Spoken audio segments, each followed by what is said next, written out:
મંગુ શું કર્યું મારા પૈસાનું? અલે તને કહું છું બોલ ને, શું કર્યું મારા પૈસાનું?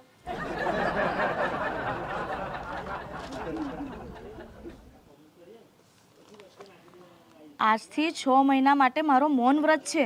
અરે તું 6 મહિના શું, તું 12 મહિના મૌન વ્રત કર ને, પણ મને મારા પૈસા આપી દે. પૈસા આવશે એટલે આપી દઈશ. હા એ તો મનેય ખબર છે, પણ ક્યારે આવશે પૈસા?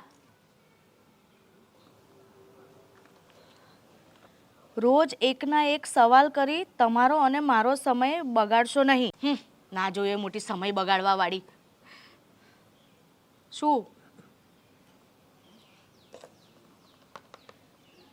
જય શ્રી કૃષ્ણ. જય શ્રી કૃષ્ણ. હાસ આઈડિયા હારો છે. બોલવાનું નહીં, કશું નહીં. 1 2 3 ને 4 વચ્ચે વચ્ચેની હેડતા થાવ. જેટલું માગું એટલું માગો ને, પૈસા મને શું ફરક પડે?